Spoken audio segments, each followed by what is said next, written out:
Hello, ഇന്നൊരു trip പോകാനായിട്ട് ഇറങ്ങിയതാണേ.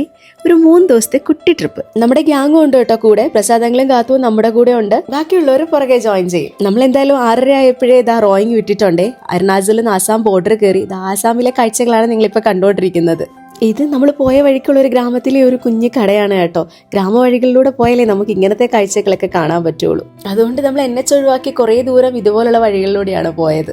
ആസാമിൽ പൊതുവേ കാണുന്ന ഒരു കാഴ്ചയാണ് കേട്ടോ ഇത്. ഈ കൊട്ടയും മുറവും അതുപോലെ ചൂരലിന്റെ ഫർണിച്ചറും ഒക്കെ വിൽക്കുന്ന കടകൾ. എനിക്ക് ഇതുപോലത്തെ സാധനങ്ങൾ ഭയങ്കര ക്രേസ് ആണ്. അവിടെ ഇറങ്ങി 1-2 സാധനങ്ങളൊക്കെ വാങ്ങിച്ചു. അതും വാങ്ങി ജോർഹട്ടിൽ എത്തിയപ്പോൾ കഴിക്കാൻ ഒരു റെസ്റ്റോറൻറ്റിൽ കയറിയതാണ്. അവിടുത്തെ ഇടക്കോസും മുളയും ചൂരലും ഒക്കെ കൊണ്ട് തന്നെ. നോർത്ത് ഈസ്റ്റിൽ ചൂരലും മുളയും വിട്ടൊരു കളിയില്ല ഇവർക്ക്. എപ്പോഴും നമ്മൾ പുറത്തു പോകുമ്പോൾ ആസാമിലെ അരുണാചലിലൊക്കെ ലോക്കൽ ഡിഷസ് അല്ലേ ട്രൈ ചെയ്യുന്നത്. ഇത്തവണ ഒരു വെറൈറ്റിക്ക് തായ് ഫുഡാണ് ട്രൈ ചെയ്തത്. 7:30 ആയപ്പോൾ നമ്മൾ ഗോലാഘാട്ടിൽ എത്തിയിട്ടുണ്ട്. നമ്മുടെ ഗ്യാങ് ഫുൾ ജോയിൻ ചെയ്തിട്ടുണ്ട്. അപ്പോൾ ബാക്കി വിശേഷങ്ങളായിട്ട് നെക്സ്റ്റ് വീഡിയോയിൽ കാണാം. ബൈ.